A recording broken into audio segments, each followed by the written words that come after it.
I don't know why the coach was the one talking in the public interview instead of Strickland, but maybe Strickland did speak beforehand. It's hard to imagine the head coach wouldn't have talked to him before the interview. The coach was questioning Strickland's motivation, asking whether he truly wants to be a champion. He said, "I'm here to train champions," implying doubt about Strickland's commitment. I can't see the coach publicly questioning his fighter like that unless there was some purpose behind it, possibly to push Strickland to improve. The coach's comments make it unclear whether this means he's done working with Strickland or if it's a tough love approach to motivate him. He was in the corner in the first fight too. I mean, they don't even speak the same language. It doesn't really make much of a difference whether he's in the corner. I mean, Strickland can barely understand his own coach. He's also American. How's he going to understand Alex Pereira? The frustration surrounding Sean Strickland's recent performance, particularly in his fight against Dricus Du Plessis, has sparked a lot of conversation. Strickland's coach, Eric Nixick, has been openly critical of his fighter's approach, especially during the fight. Nixick gave solid technical advice between rounds, telling Strickland exactly what he needed to do to improve his performance, yet it seemed that none of it was getting through to him. The coach talked about Strickland's mistakes, Du Plessis' weaknesses, and even gave Strickland a motivational speech heading into the fifth. Eric Nixick's coaching in the corner was spot on. He was giving Strickland tactical advice, highlighting the mistakes Strickland was making and pointing out how Du Plessis was leaving openings. Yet nothing seemed to change.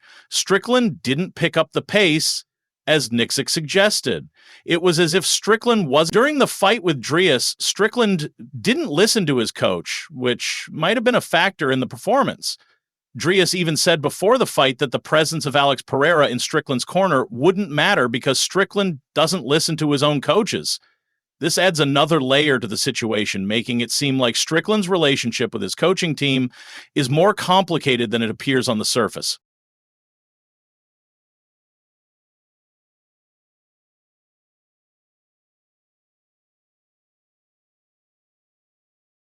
Before the fight, Dricus Du Plessis made a comment that many found to be a bit of a dig. He said that Alex Pereira, who was in Strickland's corner for the fight, wouldn't make a difference because Strickland didn't even listen. Some people may point to Strickland's staph infection as a factor. It could have affected his performance, right? Well, according to Eric Nixick, the staph infection didn't seem to hinder Strickland physically. He wasn't gassing out, and it didn't seem to affect his energy levels during the fight. Nixick believed that Strickland was fit enough to perform at a high level, but Strickland's defensive mindset during the fight held him back. This defensive style wasn't new. But what's interesting is that when Strickland faces lower-level competition like Uriah Hall or Jack Marshman, he tends to be more aggressive. In the aftermath of the fight, Strickland faced a lot of criticism from fans, fighters. While Nixick's words were brutally honest, many felt that airing such frustrations publicly may have been inappropriate. The timing of his comments raised questions. It seemed like Nixick was venting to the media rather than addressing Strickland directly. In an ideal world, this conversation should have happened behind closed doors. After all, Strickland's relationship with his coach is a personal one, and airing grievances in public could make things more complicated. Nixick's frustrations were understandable, though. He has been with Strickland for a long time, and he has always believed in Strickland's potential to be a champion. The coach has always pushed his fighter to be the best, and it's clear that he still believes Strickland has what it takes. However, the issue is that Strickland isn't always on the same page. Nixick is trying to train champions, but Strickland's attitude and approach to his training don't always reflect that. Nixick asked the question, what is Strickland in this sport for? Is he just here to make money, or does he actually want to be a world champion? It was just uninspired fighting to me. It just seemed like he was sleepwalking, you know? Yeah, it was tough, man. I was just trying to dig him out of it, through the rounds. I didn't know if he was trying to collect data in the beginning or if it was just a slow start or what was going on. But, as the rounds began to progress, I could just tell that it just didn't feel like he was in it the way most of the times that he is. So, yeah, it was tough, man. It was tough 25 minutes to travel all the way out there. Man, let's not forget, this is a title fight. And I take these title fights very seriously. And I don't know. I was just disappointed, man. I was disappointed with the whole entire outcome, the whole fight as a process. Just thought it was just kind of flat. This is where things get interesting. Strickland has said in the past that he doesn't care about the belt. He's made it clear that He's more focused on the paycheck than the championship title, but as Strickland climbed up the rankings and became a serious contender, one has to wonder if his perspective has changed. When you're close to a title shot, the idea of being a champion becomes more tangible, and that desire to become the best can start to creep in. After all, becoming a champion proves you are one of the best in the world. It brings prestige, more money, and ensures your place in history. So maybe Strickland deep down does want that title, even if he hasn't fully admitted it to himself. Were you expecting that? Was there any part of you that thought this might happen? No, I really didn't. I didn't. Like, to Sydney's good vibes, good juju, everything that went on out there last time with Israel, I thought it was like the place to be. I was very happy about that situation, getting back out there to fight, and getting the rematch with Dricus. I think there was things that we worked on all camp that were better than the last time around. We had a feel of what Dricus was going to implement. So I was very excited for it, man. I was so just for that type of performance, it was just very underwhelming. Strickland is a talented fighter. He has the potential to be a force in the middleweight division. His grappling, which is often overlooked, is solid, and his wrestling skills are impressive when he chooses to use them. Yet Strickland rarely resorts to takedowns. Instead, he relies on his jab and front kicks.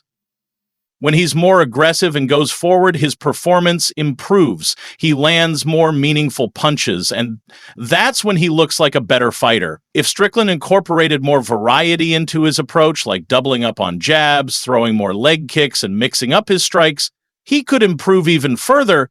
It just was a very underwhelming performance and an opportunity to fight for a title.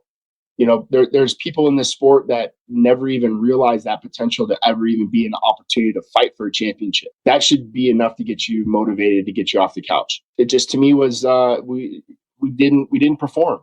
So that's all. It's on all of us. It's on me as a coaching staff. It's on Sean, and I think he needs to evaluate what he wants to do in this sport. If it's just to make money, then that's great. Let us know. I want to coach world champions. So my motivations are different, so I think that, just to kind of show up and do that and not really back it up, just to me was just kind of uninspiring. However, this won't happen unless Strickland decides to make some changes. He's fought in a particular style for most of his career, sticking to the same approach regardless of who his opponent is.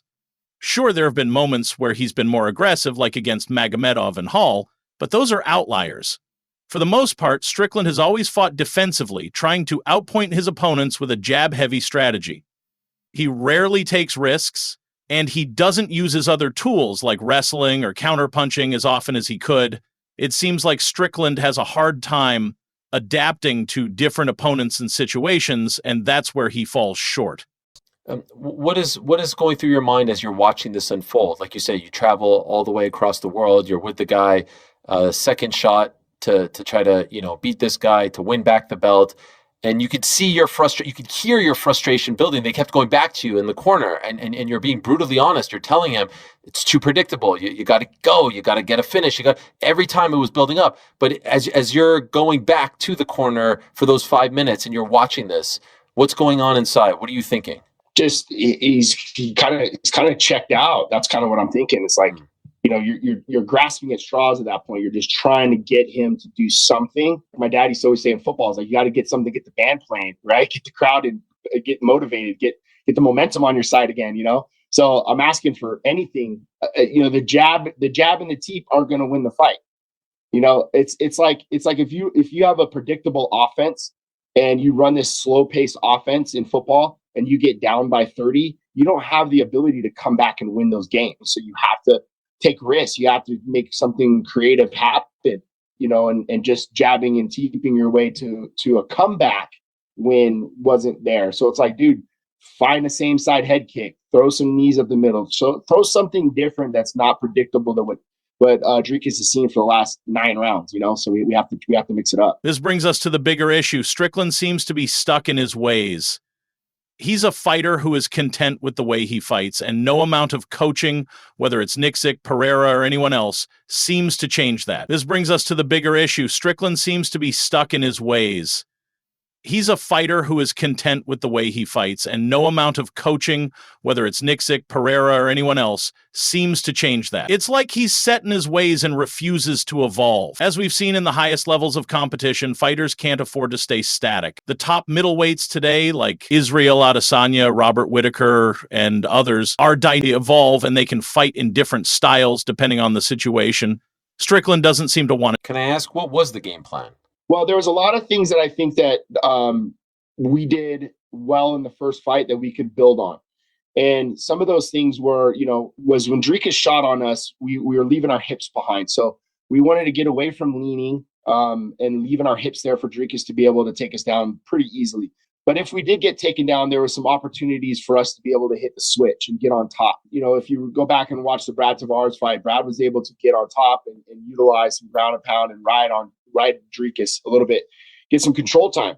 So it wasn't necessarily for us to wrestle or try to shoot on Dricus, but it was that opportunity, like if there was a wrestling exchange, that we want to be able to get on top. The other thing was, and I think I might have said in the corner, was I wanted to interrupt Dricus's combinations. Dricus tends to have holes in his defense within the combinations. You see him leaving his hands behind. So in that kind of chaos there, that's where I wanted him to counter or try to create something in between the combinations.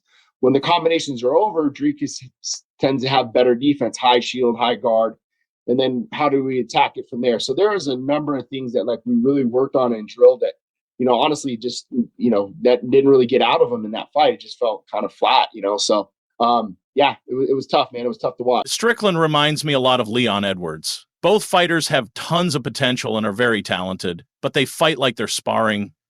They don't seem to have that killer instinct or desire to push the pace when they're up against the best. They both have skills that can elevate them, but they seem to play it safe rather than take risks.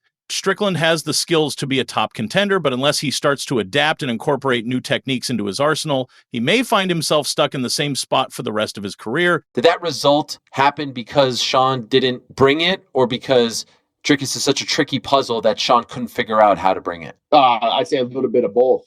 I think once Dricus realized, probably maybe in the first fight, that he didn't necessarily respect Sean's power. It just was accumulation of volume. I would say death by 1,000 paper cuts. That I think that he didn't really, he didn't realize or feel like he had any risk, right? So I think Dricus, he went first a lot of the times. He led the dance a lot of the times. He just did that with volume. I mean, he didn't do really anything different, but he did everything that he needed to do just to get a win. Fighters who have trained with Strickland often praise his grappling and wrestling, but he rarely utilizes these skills in his fights. Why? It's a mystery. It's not like he lacks the ability, he just doesn't seem to want to use them. His coaching team, including Nixick, is always pushing him to do more, but Strickland resists. Whether it's his reluctance to take risks or his stubbornness, it's hard to say. But one thing is clear, unless Strickland changes his mindset and his approach to fighting, he may never.